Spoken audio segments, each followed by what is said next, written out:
So welcome back to Electric Vehicles channel, my dear friends. I am Chaitanya Mandela.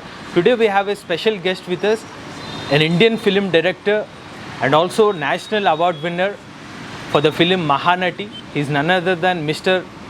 Nag Ashwin sir.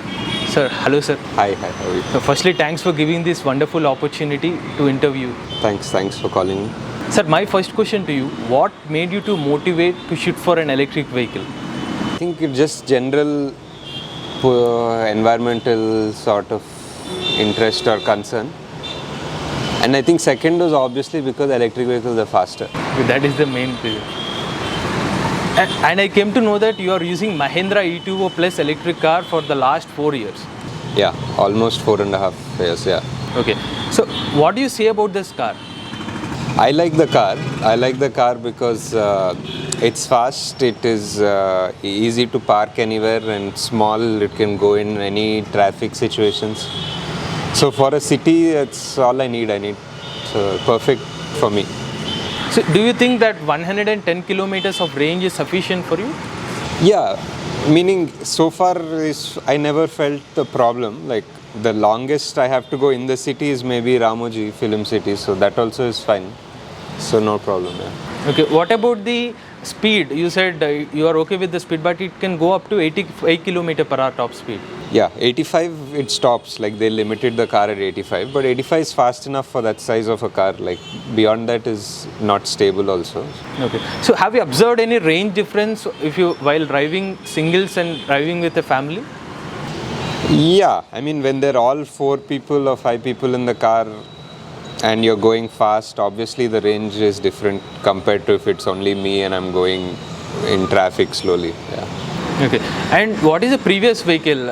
Have you used a diesel or petrol car? I had a Alto before this. It's a petrol car.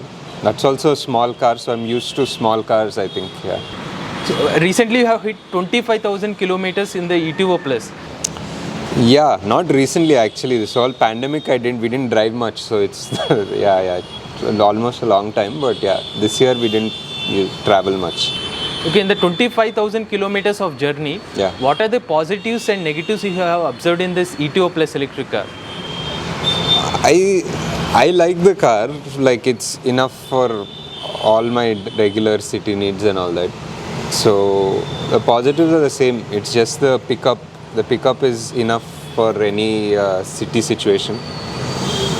And small, yeah. So both are good for me. Negatives, I didn't really need anything. For 4 years, I never needed any service support or anything. Now, because they discontinued it, maybe now there's some trouble, but that's okay. Have you faced any problems while riding in rain? No. I was wondering because when I first bought electric car, but I think 2016 only when I bought it was big monsoons, lots of rain. So almost up to the windshield sort of rain, but the car didn't stop. I was surprised. Yeah. Okay. So in a general public opinion, you know that electric vehicles are actually cost effective and saving, most importantly environmental friendly as well. But what makes the public still hesitate to buy them? Is it just because of the cost? I think it's just because of the upfront cost. Because also you have comparable models. If there is Nexon, there is Nexon petrol. So when you compare those models, obviously it feels like it's a lot. Yeah.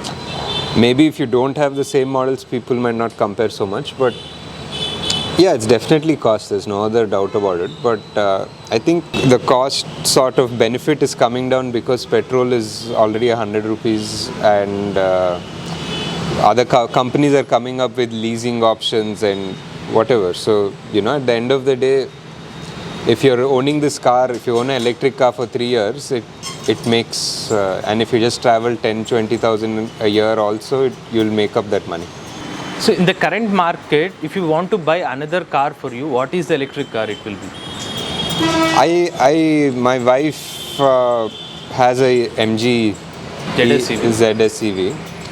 So we did little research and bought that car. I think that's a good car. I think that's in the market right now for whatever features and range and all it has, and cost that it comes for. I think it's a very good deal. Okay. So coming to the electric vehicle industry right now, and you heard about Ola electric scooter. Yeah. So what is your opinion on it? I think it's good because they're marketing it as a big mainstream launch rather than just an electric scooter. Okay. So it's not a niche thing, it's like a mainstream scooter which you can book for 500 rupees. So it gets all the people talking. So hopeful it will do well. So comparatively similar in terms of looks and specifications, there is one more electric scooter called Simple One. So in comparing these two electric scooter, which scooter attracted you most? I mean, definitely you heard about Ola more because Ola's marketing muscle is more. So, but yeah, waiting to drive them and see which is better. Okay, have you ride any electric two-wheeler? Yeah, I have actually. I mean, Ather in India and some other places there used to be like other whatever Yo-Yo or something. There were different companies back in the days. So electric scooters, yeah, for sure. Even electric cycles. Electric cycles also a lot of fun actually. You test ride Revolt RV400 as well? I haven't tested. So okay, now coming back to the electric vehicle market. So what are the things that government or other things to do for make electric vehicle adoption faster? Definitely manufacturing. Like if the government if you give subsidies, you can give for 1 year, you can give for 3 years. But I think whatever that subsidy money you put into manufacturing and subsidize people who will say they'll manufacture or research into batteries or whatever. So I think that is the long-term goal because lithium ion is now, there'll be some other technology that will come across. And even if you're, there's, it's only when, even if you look at China as an example, the only reason why they have so many vehicles is because they invested in their infrastructure, their market. It's, otherwise you can't expect people to adopt it if your manufacturing infrastructure is not good. This is a kind of rapid fire questions. So I will give you some electric car names. Whatever actor comes into your mind, you can share that. Okay. Hyundai Kona EV. Ayushmann Khurrana. Ayushmann, okay. Tesla Model 3. Give to Naveen Pulseti. Okay. Tesla Model X. Junior NTR. Junior NTR, okay. Yeah. Renault Zoe. Renault Zoe. Samantha. Jaguar I-Pace. Same Prabhas only I'll give to I-Pace. MG ZS EV. Same my wife only I'll give MG ZS EV. Priyanka. Tata Nexon EV. Tata Nexon EV. I'll give to Nani because it's Mahindra E2O Plus. Mahindra E2O Plus. If I can get the P8 variant, I'll take it now also. I'll change my car and take the P8 one. Yeah. But they're not selling this. Okay, now coming to the movies, sir. Actually, it is one of the biggest influence platform. Anybody who watch movies, they will get influenced and all. Yeah. So in your upcoming movie with Prabhas, Project K, so do you have any plans to keep electric cars in that? I mean, for a awareness point of view. I mean, not in this movie, and you can't sell it like that in a movie. Movie is a movie. But yeah, but every movie I try to have some sort of responsibility to the environment in the story somehow. So even this will have. So after a complete 4.5 year journey on Mahindra E2O Plus electric car, to what kind of audience you going to suggest that? You can't buy it anymore. It's a problem. You can't. It's no longer for sale. But if you can go back and buy it, I'll suggest it for people who commute a lot in traffic because it's easy to weave around traffic in that car. But yeah, E2O Plus chapter is done basically because they don't make it anymore, and yeah, even the services slowly stop supporting slowly also. But I think the next one from Mahindra should be interesting. EKUV 100. Yeah, and the XUV 500 both should be interesting maybe. Yeah. Sir, as an electric vehicle user, what is the suggestion you want to give for people who are willing to buy an EV? I mean, at least when I bought it, I think it was still a little leap of faith. Like, where will I charge? What if it stops? All of those things.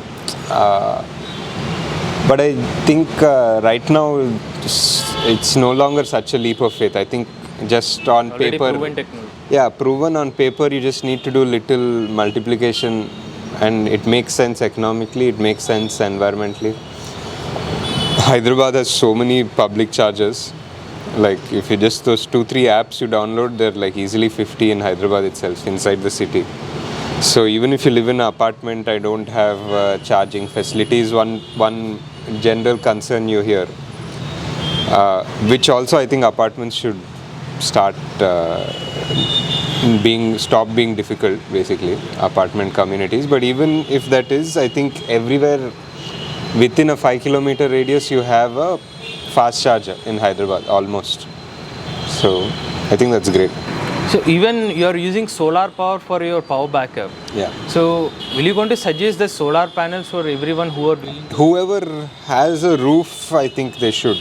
But that's what it's a solar ka thing is, you need some roof space. If you're living in an apartment or shared house, then that's very hard. You don't have that roof space. But if you have a roof space, even if it's enough for 2 panels, it makes sense.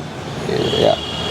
2 or 3 panels, 1 kilowatt, it doesn't seem like much, but it will take care of your car. So that's the complete interview with Mr. Nag Ashwin.